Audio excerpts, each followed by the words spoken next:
Welcome back. All right, folks. Markets are starting to level off here. Looks like we're gaining back some of the losses from this morning, way off the lows of the session, which is good news.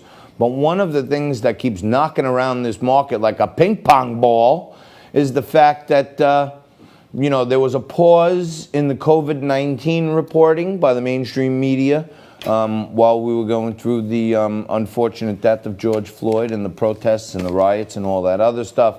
But just a day after George Floyd was buried, the mainstream media was right back at it, talking about how COVID is spiking in all these places. And, I can go on there and hypothesize and extrapolate and exaggerate and all that other good stuff. But to try to get into what we do best here, talk about the real truths, someone who knows a heck of a lot more about this than me joins me right now. Dr. Dean Hart joins me. He's an expert in microbiology, published author on the transmission of viruses and disease, regular contributor to the show. Hey, Doc, it looks like new statistics are showing that there are record spikes in Texas and big number increases in Florida. They're just in phase 3 of reopening. What does this really mean? Okay, the first problem with looking at any of these tests is when you have more tests and you test more people, you're going to get more positives. It's hard to know from all the readings of all the science or more the journalist reports. There's different ways to test people. This is nasopharyngeal swab with polymerase, only tells you if you're positive for the virus and viral remnants. That is one test, reliable, but it doesn't give you enough to know what's going on, because if you cure, you still have virion remnants in your nasal passage. So it looks like you're positive and you've been cured and your body beat it off. Then we get into these other tests, which are antibody tests to see if we have antibodies and immunoglobulins. And personally, I was tested. I was donating blood to the plasma center, the Red Cross, because convalescent cured people are able to use their antibodies to help very sick people. Now, the antibody tests, there's a myriad of them. Some are extremely unsensitive, unreliable, and just plain old inaccurate. 50-50 chance the test means anything, which means you don't know anything. And so the antibody tests, now when they record the positivity rate, I'm not sure they're getting an accurate record, even if it's the nasopharyngeal swab. And if they're using the immunoglobulin technique, then you've got other reasons for inaccuracy and conclusions that can't be drawn out by just seeing if antibodies are in the blood or not. Okay, so Doc, then a lot of this is kind of like hogwash. The whole, well, there's a spike in cases. Well, there's a spike in testing, right? So that's number one. Whether you have the antibody, you don't have the antibodies. This is what I need to ask you, because you're great and you always say it like it is. Is there any medical science that says wearing a mask protects you? If you're COVID positive and you're coughing and sneezing, sneeze gives viral particles an ejection of about 150 miles an hour out of our nose. So when you're sick and coughing, sneezing, chanting in a protest, yes, it will catch significant amounts of viral particles. If you're negative, it will most likely not be effective in screening out virus, and you'll probably get it if exposed. So you're not protecting yourself, you're protecting others, because it does have a positive effect on the sick.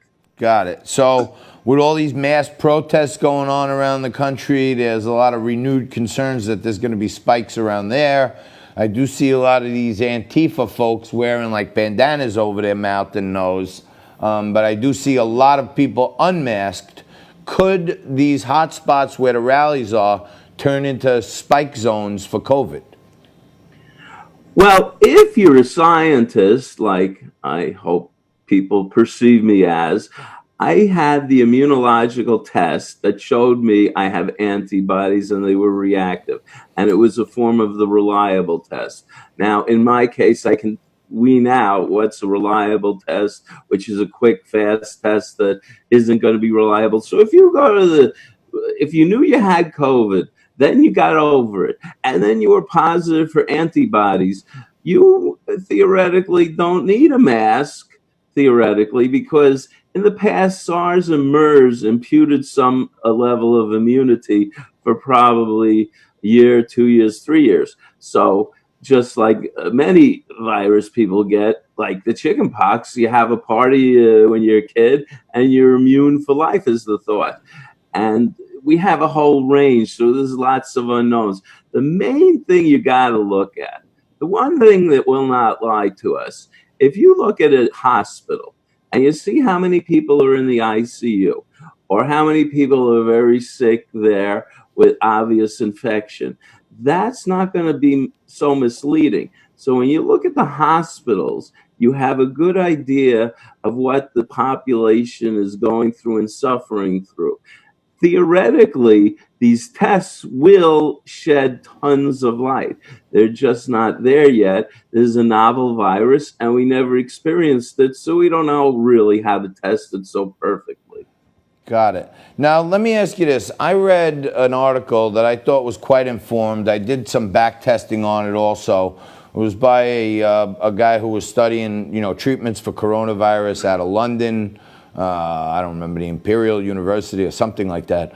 And he was saying that when the coronavirus got into the lungs, it actually inflamed the inside of the lungs. And the inflammation in the lungs took up surface area, took up area inside the lungs.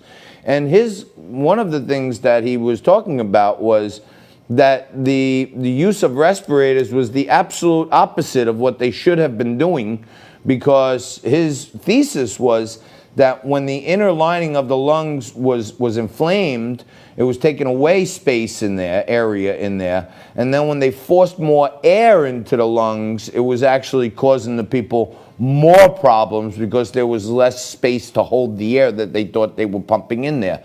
Can you see any way where respirators could have had the opposite effect on these people? Well, there's definitely a component in a group of people that perish that have an immune response. The virus gets in there, and your white blood cells go and march to attack it. And what happens is there's a cytokine storm, a whole reaction of immunological action that can actually cause harm to the patient. So, if you look at lupus, or if you look at rheumatoid arthritis, autoimmune diseases, and the inflammation induced by one's own body can definitely cause huge problems.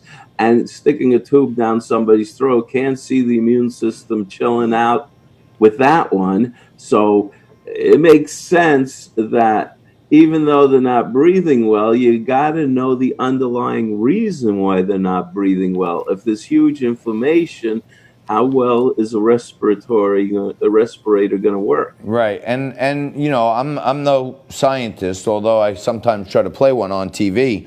But I am, pretty good at math. I've spent 30 years on Wall Street, and I think 80% of the folks here in New York who were put on respirators died.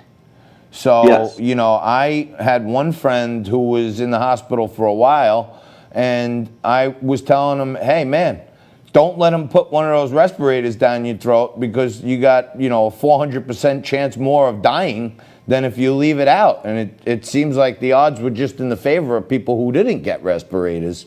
19 more states reporting trends of cases increasing. I know this is from testing.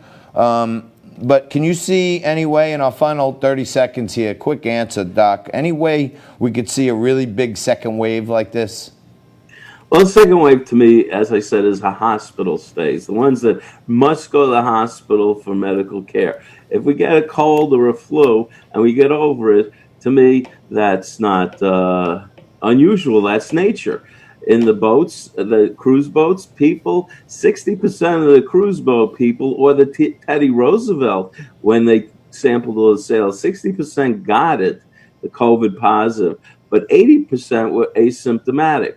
So the medicine and all the invasive stuff we do doesn't always work so well. Got it. All right, we got to leave it there. Dr. Dean Hart, thank you so much, brother. Hopefully we'll check back with you soon. And I don't care what any of them say. I think you're a scientist. Thank you. That's Dean Hart. We'll take a quick break. We'll come back with some more Liquid Lunch right after this.